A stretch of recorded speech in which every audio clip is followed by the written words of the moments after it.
Shalom, everyone. I'm Amir Sarfati, and welcome to yet another episode of the Anchor podcast.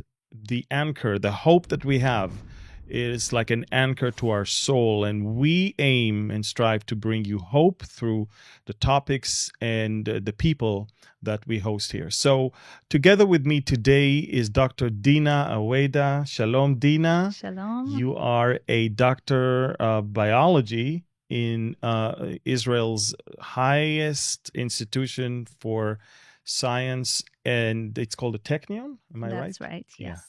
And you happen to be also the daughter of our pastor, our beloved pastor here in Haifa in Bet Eliyahu. But you are one of the most passionate people in the country when it comes to pro-life and the battle to educate people on the sanctity of life and the danger of abortion. Yes, I would say, I don't know if I'm the most expert here in the country, but it is something that's been on my heart from a very young age. And I'm sure you have some story here. I do. So tell us about that story. Yes, so I was born in Norway in 1991. So your mom is Norwegian. My mom is Norwegian. My father Israeli. They were both students in Oslo. They had just gotten married not long before they discovered that they were pregnant. So an unplanned pregnancy. They went to the clinic to check this, and they realized my mother was pregnant. And the first thing the nurse handed to my parents was paperwork for abortion. Whoa. They didn't ask for an abortion. They didn't mention an abortion, but that's the first thing they received. So it was an automatic response of a nurse to a situation where pregnancy was unexpected. Right. And they were students. They had no money. It was obviously not the perfect timing. They didn't have the resources. So she assumed that that's the natural reaction to the news of being pregnant. Let me guess, they said no. I mean, you're sitting right here. Huh? I'm sitting here, thankful for my parents.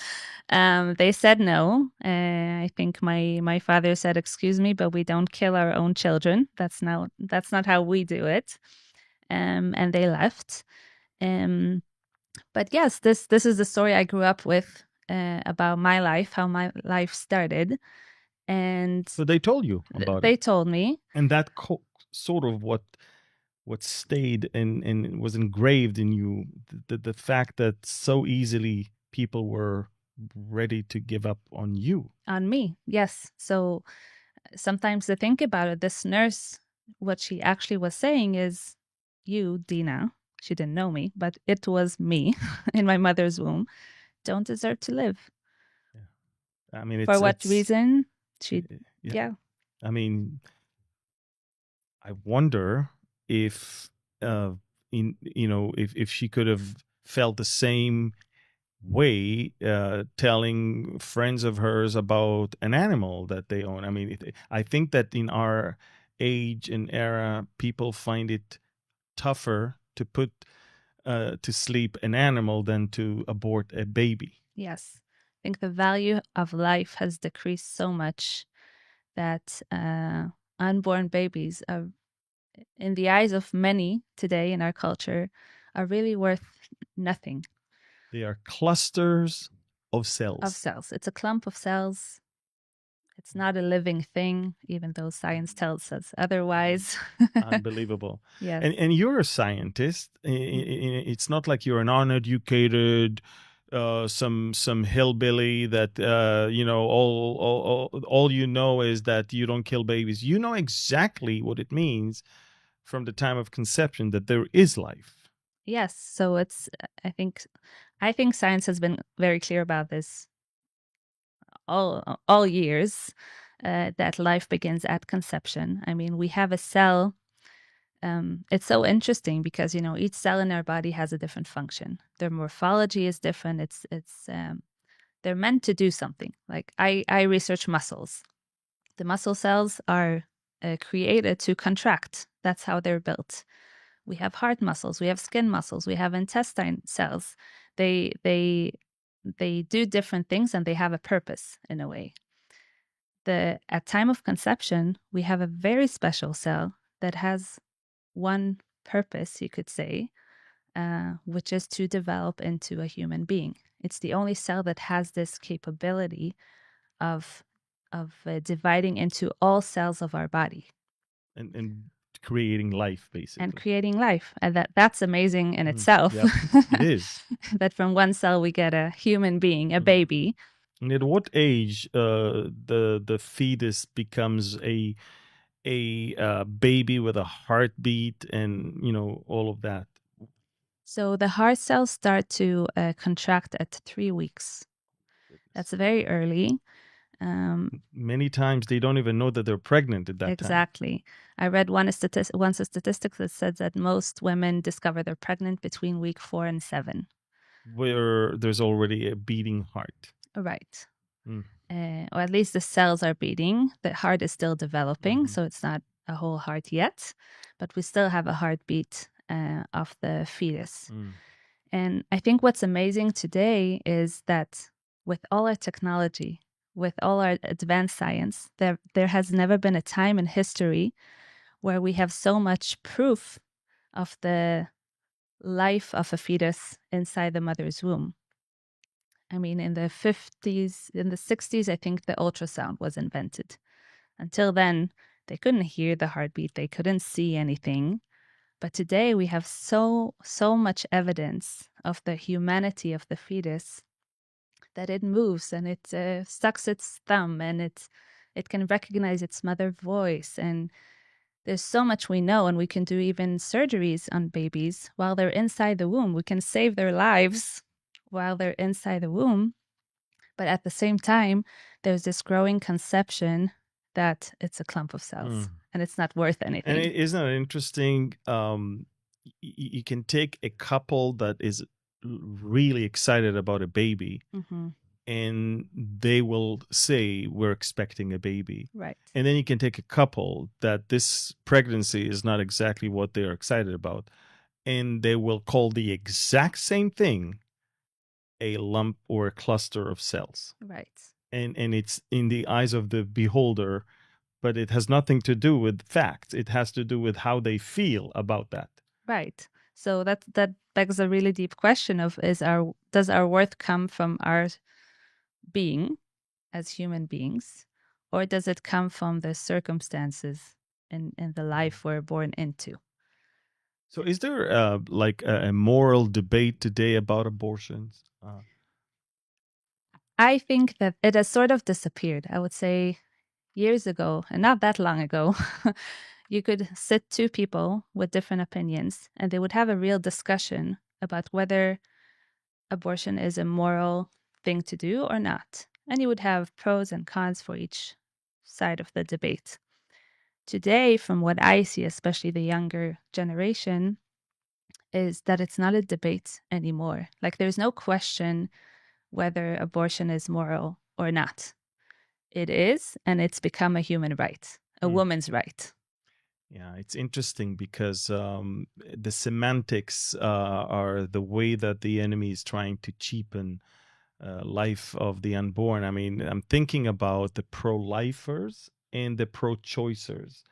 And I'm always thinking, how stupid can one be to think that the opposite of pro-life is pro-choice? I mean, grammatically, it's wrong. I mean, in the literal sense, the opposite of pro-life is pro-death. Yes. And if there's something that we know that you have to do in order to keep the baby alive is choice. Make a choice. Right. So to be pro-life is to be pro-choice, is to choose life. And by the way, God said to Moses all the way in Deuteronomy 30, choose life. I put before you death and life. And then he says, choose life. Right. So it's a choice, isn't it? It is a choice. I usually don't call, I call them pro-abortion, not pro-choice, because each one of us has a choice. Exactly. The difference is the choice we're making. Exactly. And so, we're coming around the season of the U.S. elections, and And there's of course the Republicans that predominantly are against abortion, and there are Democrats that predominantly are pro. But then there's the independents, and I found it very interesting that on the financial side in the economy, they are leaning towards the Republicans. But when it comes to abortion, God forbid, it is something that they want to continue and keep on going. It seems like it is bigger than we can even imagine. The will of people to hold on to that option of eliminating life of the unborn, yet not having to feel guilty about it because it's legal. Right. I think first of all, it's important to say that having a baby is not easy. So we do have a choice. It doesn't make it, even though we believe there's a right choice, which is life, it doesn't necessarily make it an easy choice. Raising a baby, the finances. I know from my parents, they had to sacrifice a lot to have me. But also making the baby is a choice. That's also a choice. So that's what I always say about my body, my choice. That is true. But you also have a choice regarding your body before the baby comes. Exactly. And nobody talks about that. Exactly. And I think that we have to acknowledge that pregnancy can be hard. Having a baby can be hard. Therefore, I'm all for talking about against abortions, but also I think we should create a society where it's safe to have babies, where the choice wouldn't be that hard. So how do we as a community help the people around us who might need financial help right now so they could have their baby? So it's not just talking about the idea, but practically helping these people. Or if they can't keep the baby, have an alternative for them and yet still keep the baby alive. Right, like adoption. Exactly. Today, people don't even talk about adoption. It's either abort the baby or keep it. But we do have the option of adoption where you don't have to kill the baby. You can give him the life he deserves as a human being. And it would be with someone else that can love him better, who can give him what he needs. But I would say generally, I feel like this generation is a bit about having a comfortable life. Having a baby is difficult. Having difficult conversation is difficult. People don't even like to discuss things with people who don't agree with them. Mm-hmm. We also see that. So I think there's this trend of anything that could make my life harder, maybe I can eliminate that. So I can be in my comfort zone, what I'm good with, but what I like, what makes me happy. And we sort of want to take away hardships and challenges and struggles we have in our lives. So I believe that's part of why abortion has become so normal. So again, it's not even a discussion of whether it's moral or not. It's an option. Worst case, I abort the baby. You're an activist when it comes to, working with organizations in Israel that are pro-life and writing as often as you can online about this topic. I would like to read to you and one of the most courageous speeches in history was given by a 4'11" in a Catholic nun at the National Prayer Breakfast in 1994. Bill Clinton was the president, full-blown Democrat, full-blown pro-abortion. Mm-hmm. The speaker was Mother Teresa, and to her right was the Clintons, to her left were the Gores. And I want to sound what she said, okay? It is really a war against the child, a direct killing of the innocent child, murder by the mother herself. And if we accept that the mother can kill even her own child, how can we tell other people not to kill one another? How do we persuade a woman not to have an abortion? As always, we must pursue her with love, and we remind ourselves that love means to be willing to give until it hurts. By abortion, the mother does not learn to love, but kills even her own child to solve her problems. And by abortion, the father is told that he does not have to take any responsibility at all for the child. He has brought into the world that so that father is likely to put other women into the same trouble. So abortion just leads to more abortion. Any country that accepts abortion is not teaching its people to love one another, but to use any violence to get what they want. This is why the greatest destroyer of love and peace is abortion. So, as Mother Teresa said in 1994, we need to help the mother reach that decision. Yes. And find out that love sometimes hurts, but it is by far the most important thing. Yes, definitely. And I think that's what's missing from some believers who talk about abortion, because they only talk about the act and that it's evil, that it's wrong. But then we're not, as believers, I think we're not here just to talk. Let's help, let's support the people around us.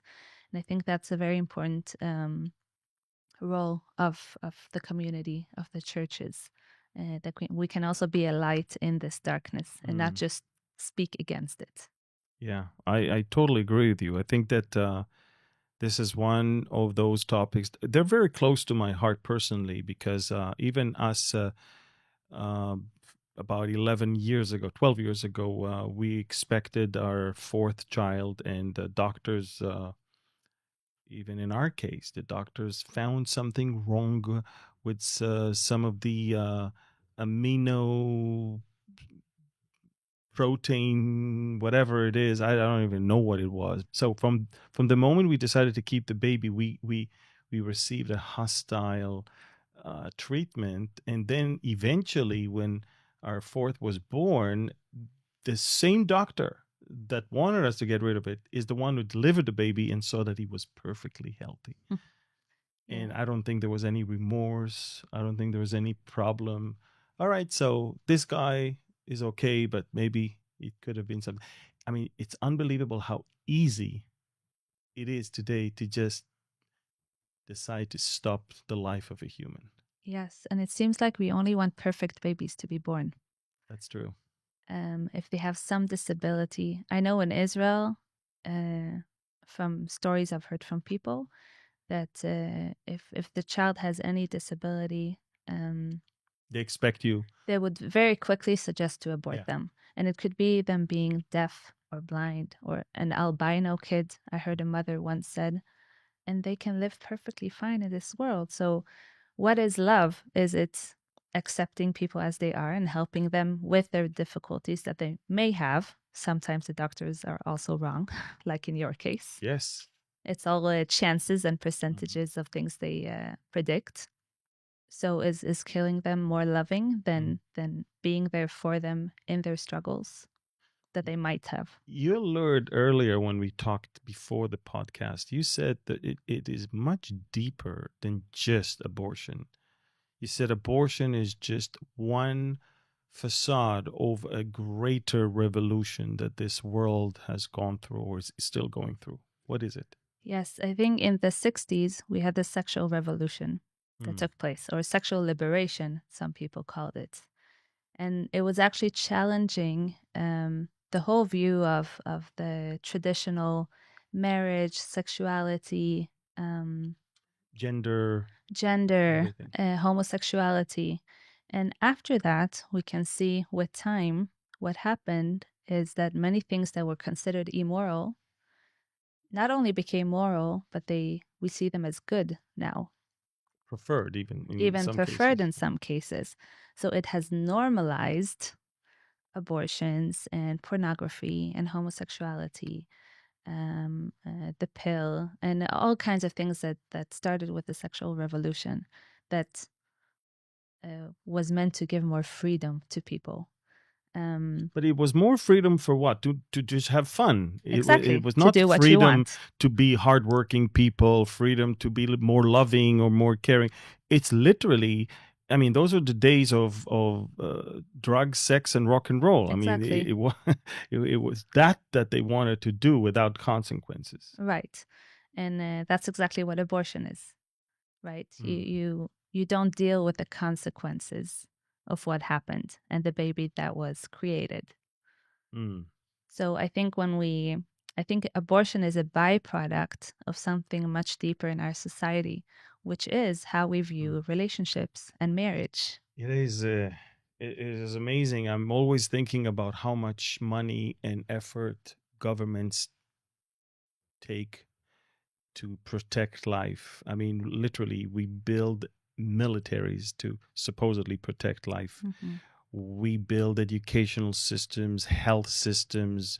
We do everything we can to prolong our life, to protect our life, and yet we are so easily killing the life or the unborn without even giving them a chance Right. to live their life.